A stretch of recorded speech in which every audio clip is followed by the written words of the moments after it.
근데 이 얘기를 해도 되나? 제가 최근에 그 감금당했던 네. 최이배 의원, 바른미래당 최이배 의원 있잖아요.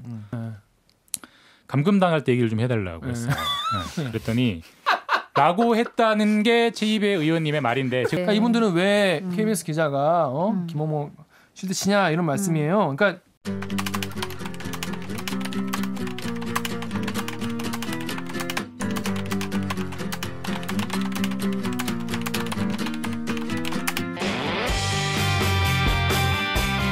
(4차) 언론혁명을 꿈꾸는 기자들이 모였다. 본격 KBS 소통방송 댓글 읽어주는 기자들.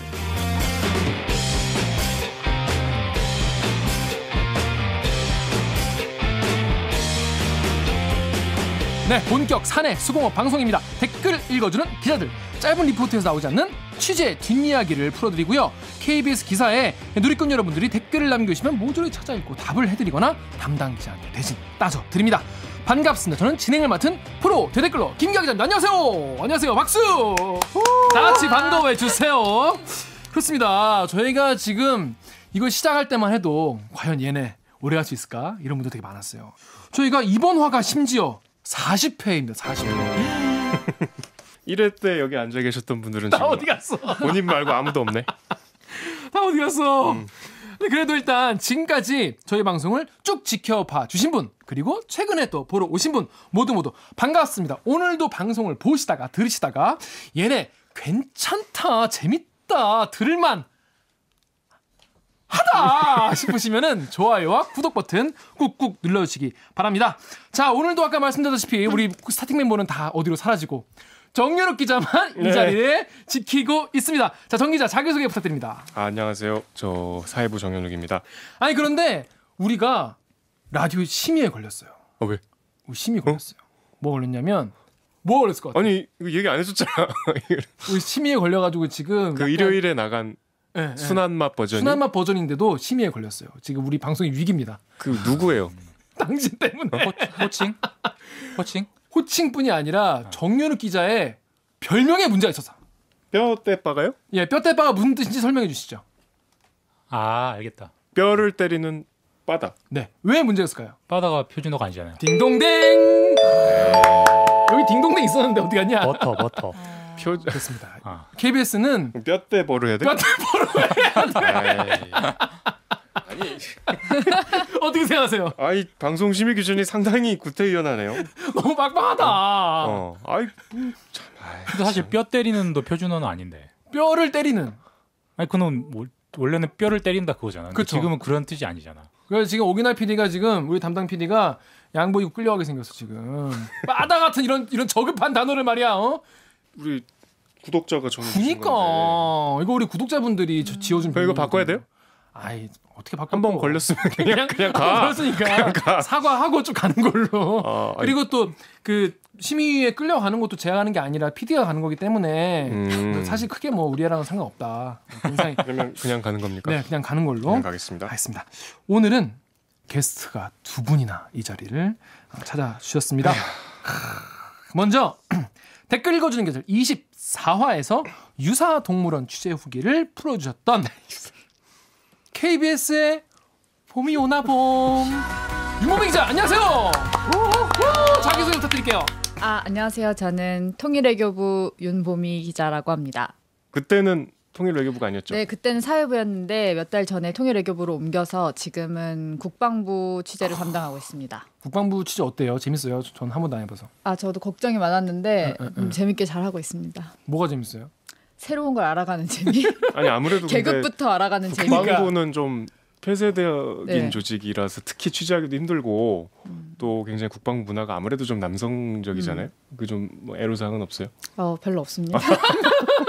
근데 저 처음에는 정말 뭐 별이 더 높은 건지 그 잎이 더 높은 건지도 모르고 그 정도는 알았지만 아무튼 뭐 계급도 모르고 들어갔었는데 처음부터 다 너무 오히려 군인 들이 되게 친절하셔서 의외로 다 상세하게 알려주시면서 그냥 편하게 이것저것 물어보고 취재하는 통로도 좀 용이하고 그래요?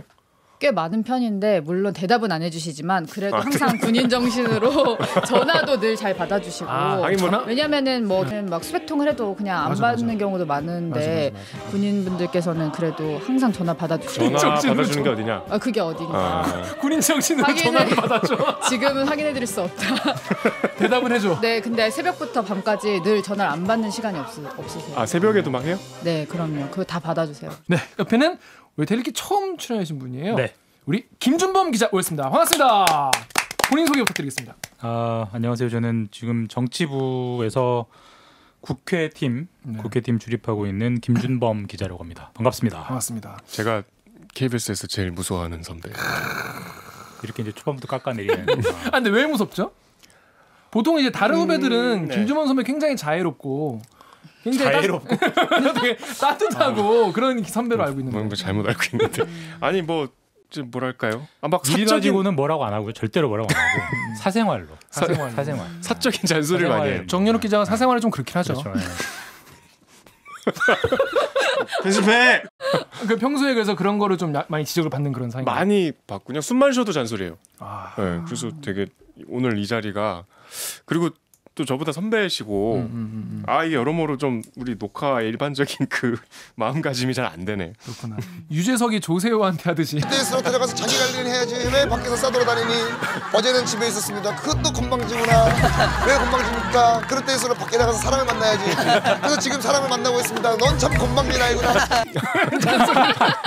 그건 전혀 아니고요. 그래도 뭐 애정이 있으니까 잔소리하는 거 아닙니까? 그렇죠.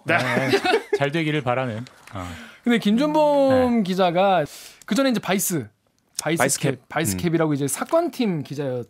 윤보미 기자랑 같이 제가 그때 같이 있었죠. 있었습니다.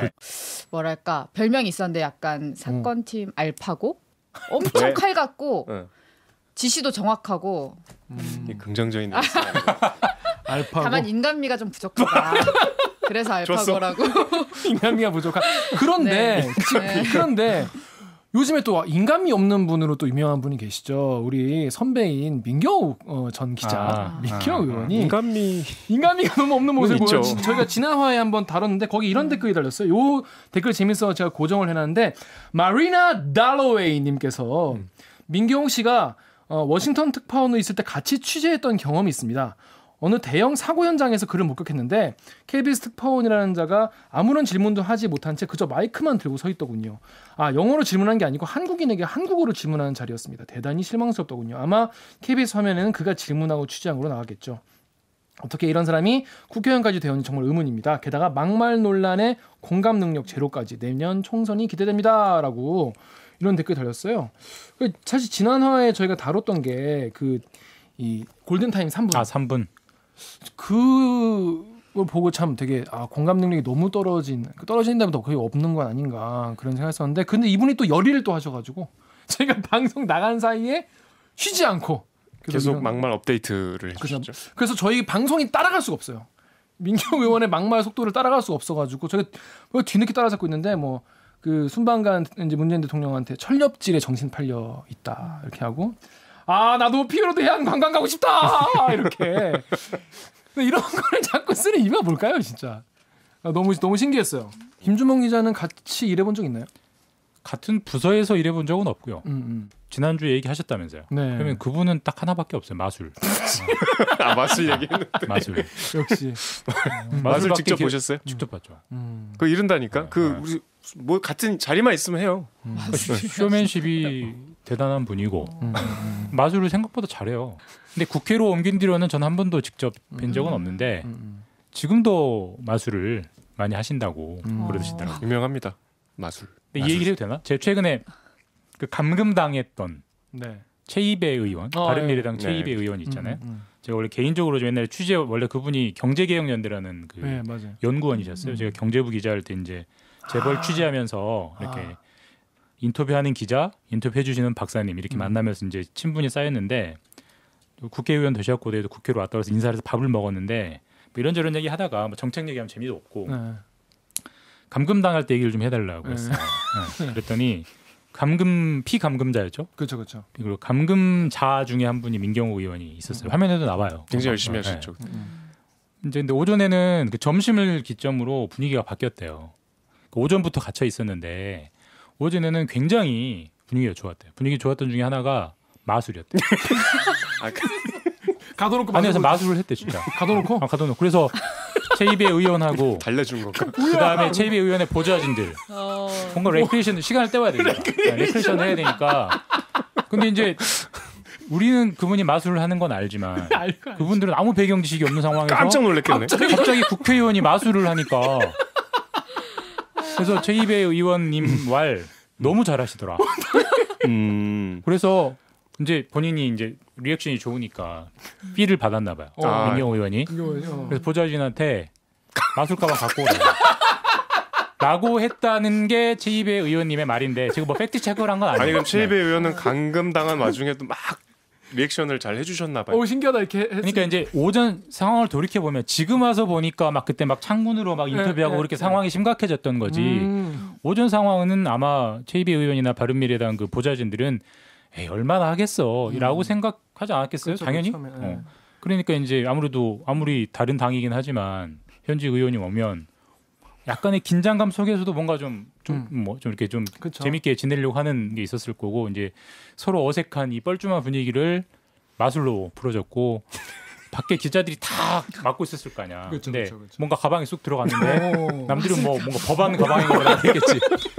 근데 이제 마술 가방이었다는 후문이 있는데 호감이 생기는데 물어보진 않았기 때문에 사실이 아닐 수도 있지만 뭐 설마 뭐 최이배 의원이 뭐 거짓말을 아니 했겠어요 그걸? 이런 걸 생짜로 지어내서 얘기했겠어요. 그러니까요. 어쨌든 그분은 처음부터 끝까지 마술로 상징되는 분이다. 보면 이분은 우리 방송에서 마술과 막말 이 두 축으로 가는 것 같아요. 민경호 그러네요. 갑자기 요 한 몇 달 사이에 갑자기 막말을 굉장히 빠른 속도로 진행을 하고 계시니까 되게 좀 당황스러워요. 전 솔직히 왜 이러는 걸까 갑자기 뭔가 왜 그러는지는 한번 불러보세요. 안 돼, 나올래 선배. 한번 고민해 보겠습니다. 아니 근데 우리가 민경호 의원 또 다뤄야 돼요. 이거 아니 뭐 다루긴 아니 뭐 그냥 물어봤어요 그냥 한번. 그래서 근데 마술 얘기는 재밌네. 자 그래서 오늘 진짜 어떤 이야기를 다룰지는 자 로고 듣고 기레기 판별기로 돌아오겠습니다. 나는 기레기가 싫어요. 지금 여러분은 본격 KBS 소통 방송 댓글 읽어주는 기자들을 듣고 계십니다. 자 이제 시작이야. 본격적인 방송은 지금부터. 오늘 방송이 기대된다면 좋아요와 구독 버튼 잊지 말고 눌러주세요.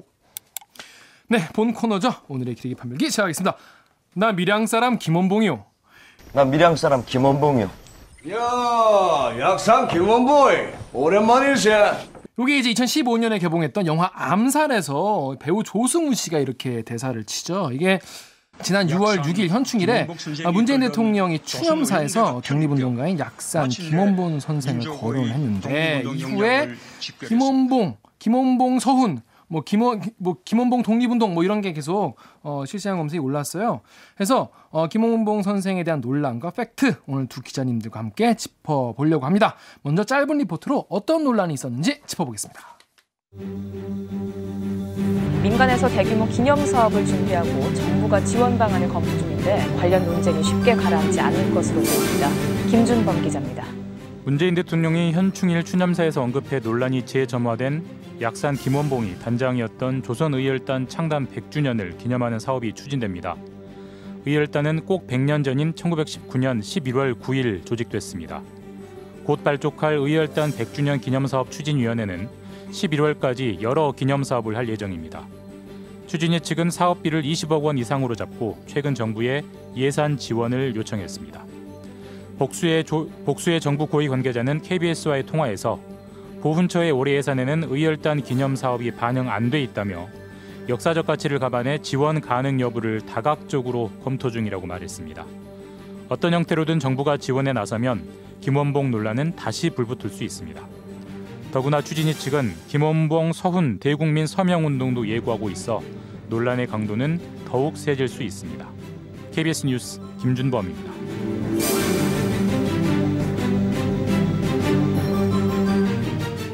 네, 일단 지금 상황에서는 청와대가 일단 선을 그었죠. 여기다 뭐 정부 지원 없다 이렇게 얘기를 하긴 했어요. 하긴 했는데 계속 이제 이 활동을 이어가겠다고 이렇게 말을 한 상황인 거잖아요. 시민단체에서. 그렇죠. 네. 일단 약산 김원봉 선생에 대해서 뭐 잘 모르시는 분도 많고 요즘 뭐 사실 뭐 많이들 알고 계시긴 한데 정확한 팩트 간단하게 좀 짚어보고 넘어가겠습니다. 일단 윤보미 기자가 요 관련해서 팩트 체크를 한번 했어요. 팩트를 최대한 좀 찾아보려고 노력을 했죠. 그렇죠. 일단 그래서 그거에 대해서 물어볼게요. 일단 네. 김원봉 선생은 일단 서훈에서 제외가 된 거예요. 서훈이라는 게 훈장을 주는 거잖아요. 네, 그렇죠. 왜 못 받게 된 거죠? 일단 간단히 먼저 설명을 드리면 이제 훈장은 상훈법에 따라서 주는 거거든요. 그러면 보훈처에서 공적심사위원회라는 걸 열어서 거기서 이제 서훈을 줄 수 있는 사람인지 아닌지 결정을 해요. 그래서 제가 보훈처로부터 이 공적심사 기준을 받았는데 네. 일단 화면 한번 잠깐 보여주세요. 네. 화면이 어디 있죠? 카메라에다가. 네. 가까이. 제가 너무 이렇게 체크를 자료를 준비해온 기자가 있어요? 그럼요. 있어요? 있어요. 다들 제대로 하는구나. 제가 예. 함부로 생각하신다. 아무튼 이걸 보면 포상 대상자가 적극적인 독립운동 공적이 있어야 되고 네. 이 공적이 원전 자료에서 확인돼야 하는데 이 마지막 기준이 사망 시까지의 행적에 문제가 없어야 함 이게 있거든요. 근데 이게 뭐 단순히 어떤 사건 사고 이런 게 아니라 그 사회주의 활동을 했는지 안 했는지를 이렇게 표현을 한 거예요. 그래서 이 김원봉 선생은 왜 공적 심사를에서 이제 서훈이 되지 않았나 이거에 대한 답변으로는 이제 월북했고 북한 정권에서 국가 검열상 등으로 활동한 행적 때문에 행적 이상으로 심사에서 이제 그 서훈 보류가 됐다. 이제 보훈처가 정식으로 심사한 건 딱 한 번이거든요, 사실.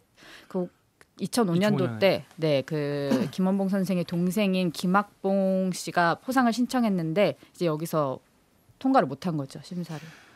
그러니까 이제 적극적으로 독립운동은 했죠. 엄청 적극적이었죠, 이분은. 그렇죠. 근데 그 당시 임시정부의 국무총리를 지냈던 이동휘, 또 그리고 여운형 선생도 이제 다 뭐 사회주의 운동을 했었는데 이분들은 이제 받았단 말이죠, 훈장을. 뭐 김영삼 정부 때도 받았고. 네. 근데 왜 이게 차이가 어떻게? 이제 우리나라가 처음부터 사회주의계열 운동가들한테 서훈을 한 건 아니고요. 네. 이게 점차적으로 개방이 되고 있는 거예요. 그래서 말씀하신 그 임시정부 국무총리 지냈던 이동희 선생은 공산당 활동을 했었지만 1995년에 이 훈장을 받았고요. 그 이후에 이제 사회주의 경력자들한테 대거 서훈을 개방한 게 2005년도인데 이때 이제 여운형 선생 등 이제 수십 명이 받았습니다.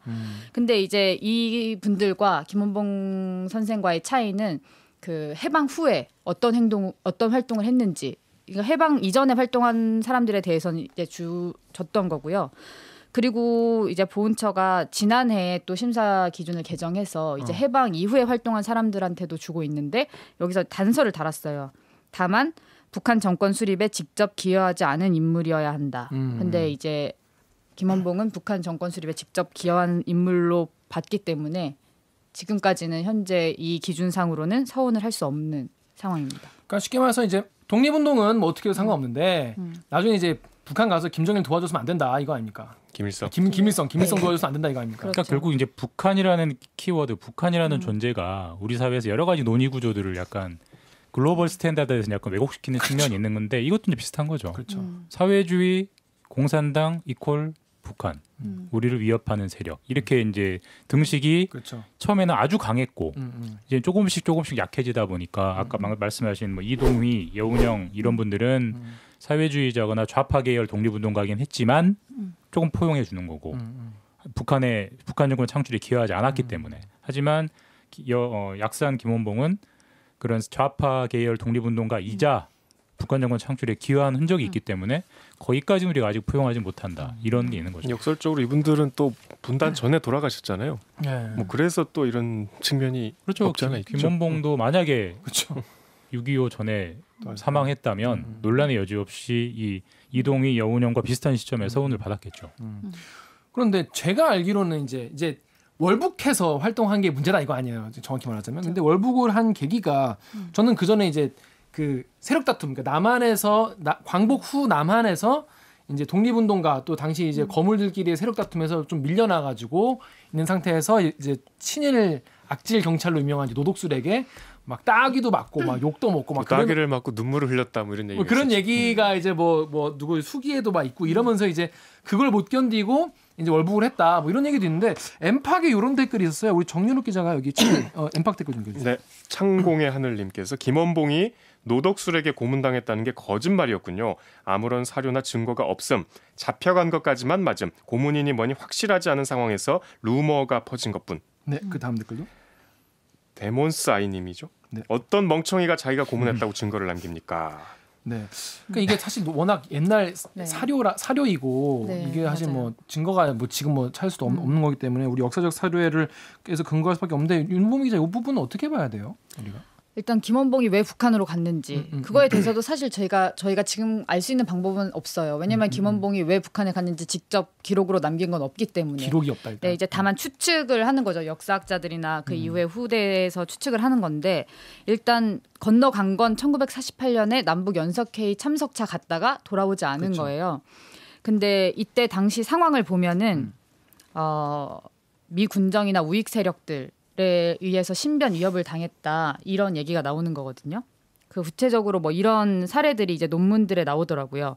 이제 1947년에 수도 경찰청이 뭐 남로당이나 민전 산하단체에 대한 폐쇄 조처를 하고 대대적인 검거를 하는데 이때 김원봉에 대한 체포령도 내려져서 김원봉이 실제 체포가 됐고 또 극우 세력에 의해서 테러 위협 같은 게 있었는데 이 장덕수라는 인물의 살해 사건 공판에서 이 피고인이 장덕수 살해 모의 과정에서 좌익의 김원봉, 박헌영도 죽이기로 결의했었다. 이런 진술도 해요. 이 장덕수도 어떤 사회주의 경력이 있는 정치가거든요.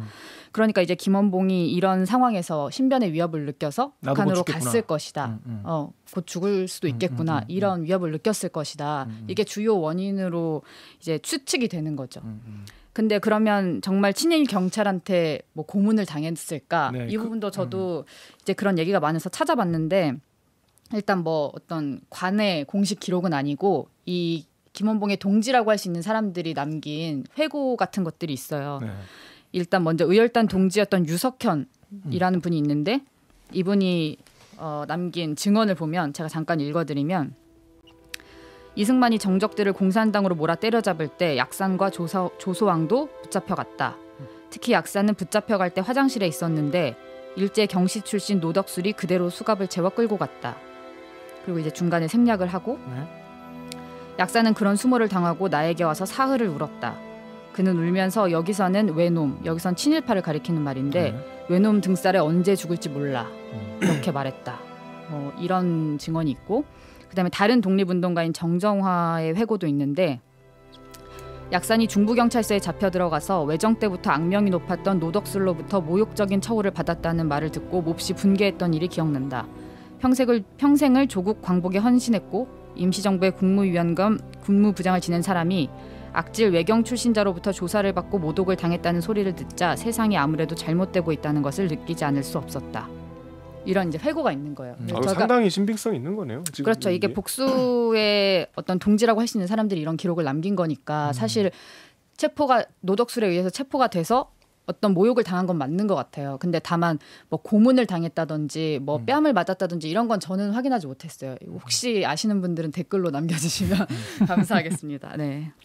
이런 기록도 있는데 그 어떤 심정 관련해서 김원봉이 이전에 자신 비서였던 사람한테 보낸 편지도 있어요. 뭐라고? 거기에 보면은 북한은 그리 가고 싶지 않은 곳이지만 남한의 정세가 매우 나쁘고 심지어 나를 위협해 살 수가 없어 시골로 거처를 옮겼다.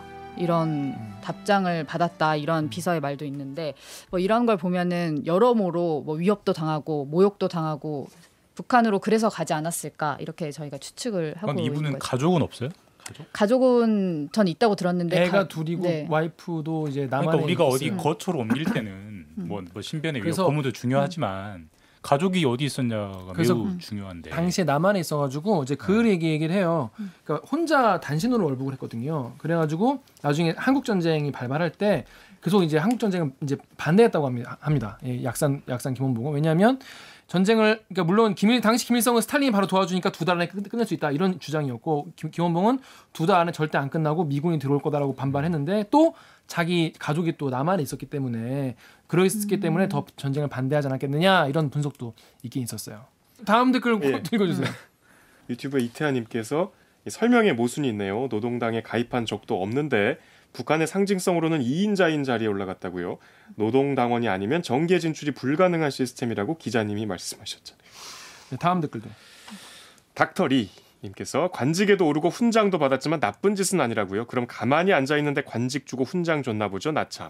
네. 그러니까 이분들은 왜 KBS 기자가 김어모 쉴드 치냐 이런 말씀이에요. 그러니까 일단 그때 출연한 계기부터 잠깐 말씀을 드리면 제가 일단 그때 이 독립기념관 한국독립운동사연구소에서 그 4월에 그 약산 김원봉의 독립운동을 어떻게 봐야 될 것인가 이런 토론회를 열었어요. 책자가 있어요. 한번 보여주세요. 네, 책자가 있어요. 근데 이게 많이 보여주네요. 국가보훈처 산하기관 같은 거여서 논란이 된 거예요. 이거 김원봉 서훈 주려고 토론회 여는 거 아니냐. 그래서 이제 그걸 취재를 하게 됐는데 토론회를 듣고 저는 많이 좀 몰랐던 사실을 새로 알게 돼서 그걸 디지털 기사로 쓰고 그 디지털 기사가 화제가 되어서 뉴스에 출연한 거예요. 그래서 애초에 그게 어떻게 된 거냐면 어떤 김원봉에 대해서 인터넷에서 좀 잘못 알려진 사실들을 바로잡다 보니 이제 그런 얘기들이 나온 건데 결코 김원봉이 권력자가 아니었다는 건 사실이 아닙니다. 그러니까 권력자였던 거는 맞습니다. 근데 다만 거기서 북한의 권력자. 네, 북한의 권력자.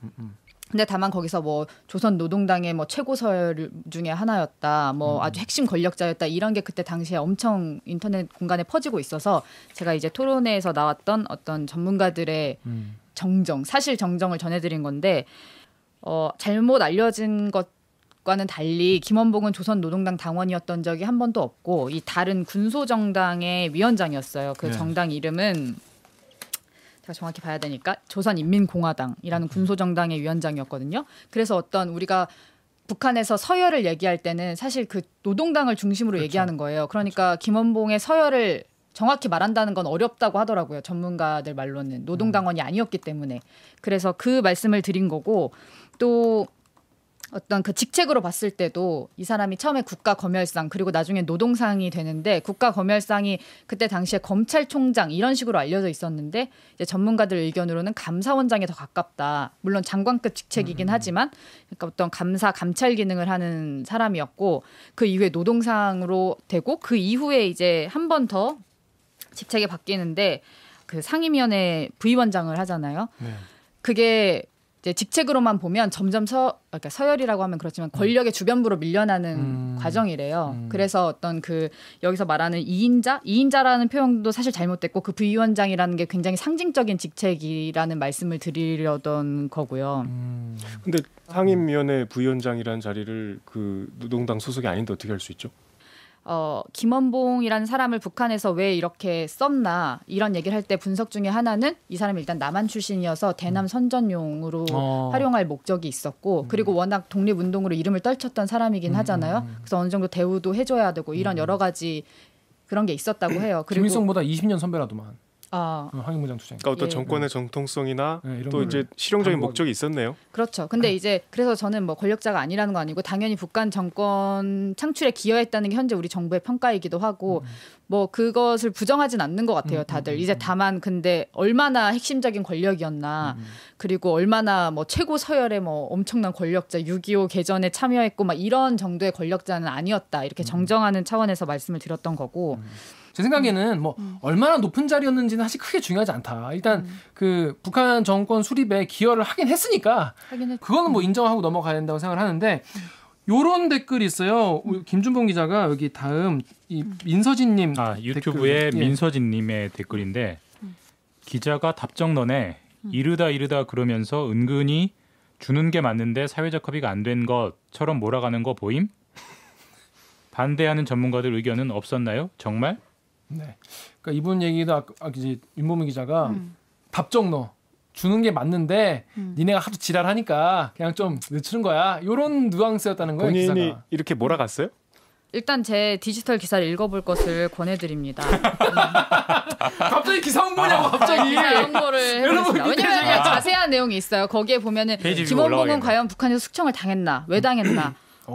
그런 것도 있고 6.25 전쟁 때 훈장은 왜 받았나? 받은 훈장은 무슨 종류인가? 이런 거 궁금하신 분들은 제 기사를 보시기 바랍니다. 자신 있네. 아무튼 그래서 그 기사에 보면은 제가 뭐 교수님들 여러분에게 의견을 들었기 때문에 뭐 그걸 다 넣진 못했지만 이런 의견들도 있어요. 어쨌거나 김원봉이 독립운동을 하긴 했지만 그런 것에 대한 평가는 사회적으로 다 하고 있잖아요. 그래서 사회적으로 복권이 된 거는 맞지만 사회적으로 인정하는 것과 국가적으로 훈장을 주는 것은 분리해서 생각해야 한다고 주장합니다. 대한민국의 훈장인데 북한 정권에 한때나마 기여한 인물에게 수여할 이유가 있느냐는 문제제기입니다. 이런 전문가 의견도 있고 또 포상은 정책을 앞질러가기보다는 가장 보수적으로 해야 한다고 생각한다. 김원봉보다 훨씬 덜한 북한 관련 행적으로도 훈장을 못 받은 분들이 많은데 일정한 기준을 적용해서 추진해야지 김원봉이라는 특정 인물을 포상하기 위해 움직여서는 안 된다. 이런 의견도 있어요. 그래서 저는 뭐 제가 어떻게 생각하느냐와는 별개로 서원이 안 된다는 측의 주장도 이해가 가고 서원을 해야 된다는 측의 주장도 이해가 가는 바가 있거든요. 그래서 저는 기사에서 나름은 잘 다뤘다고 생각하는데 이런 댓글은 매우 억울합니다. 제가 민서진 이분께 이 질문에 대한 답을 드리면 그러니까 이런 기사는 우리가 좀 쿨하게 솔직하게 얘기할 다 솔직하게 볼 필요가 있어요. 이거는 우리가 어떤 사안에 대해서 태도를 정할 때 귀납적으로 전할 수도 있고 연역적으로 정할 수도 있습니다. 이런 말 써도 되나? 아, 그럼요.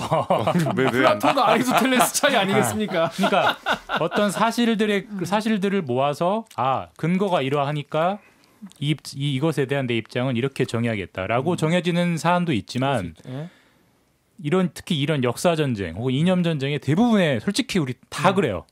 입장을 먼저 정해놓고 거기에서 자기 입장에 맞는 유리한 사실만 취해요. 그렇죠. 답정너.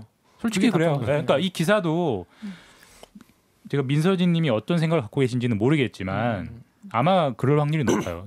왜 지금 2019년에 김원봉을 거론하는 거냐? 거론하는 기사의 의도 자체가 마음에 안 드는 거죠. 그렇게 입장을 정해놓고 그 기사를 보면 윤보미 기자가 김원봉 띄우기를 하고 있는 것처럼 보여요. 실제로 그렇게 보일 수 있어요. 근데 반대로 김원봉에 대해서 서운을 줘야 된다는 생각을 가진 분들도 있을 거거든요. 그런 분들 입장에서 볼 때는 왜 저렇게밖에 안 다뤄. 그러니까 사실 이런 문제는 김원봉에 대해 서운을 줄 거냐 말 거냐, 그다음에 김원봉에 대한 서운을 소재로 다룬 윤보미 기자가 편파적이었냐 아니었냐는 다 생각이 다른 거지. 이게 뭐 너는 너고 나는 나다. 그렇죠. 깔끔하게. 루리앱의 청와대 길라임님. 청와대 길라임 그거 아닌가? 그렇습니다. 그거. 그분. 예. 박정희, 이승만 얘기하면은 공과 과를 모두 감안해야 한다고 하더니 김원봉 선생에 대해서 공 말고 과만 이야기하자는 연유가 무엇입니까? 이렇게 말씀하셨어요.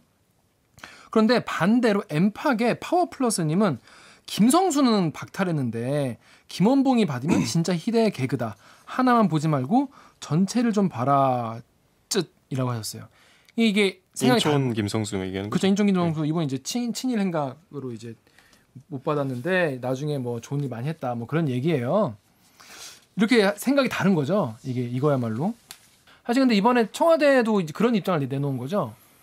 공과 과를 좀 분리해서 볼 필요가 있다. 그렇죠. 네. 자유한국당도 대외적으로는 독립운동가로서는 인정한다고 해요. 그렇습니다. 왜냐하면 팩트니까 부정하기가 어렵거든요. 아니 우리 사실. 교과서에 의열단이 나오잖아요. 그러니까 그렇죠. 부정하기가 부정할 수 힘들어요. 없죠. 맞아. 네. 의열단 모르는 사람 있나? 의열단 알죠. 근데 의열단 알면 김원봉 나올 수밖에 없어요. 자, 이거 뭐 자유한국당 이야기는 뒤에 또 나오니까 또 하기로 하고 이만큼 하여튼 다르다.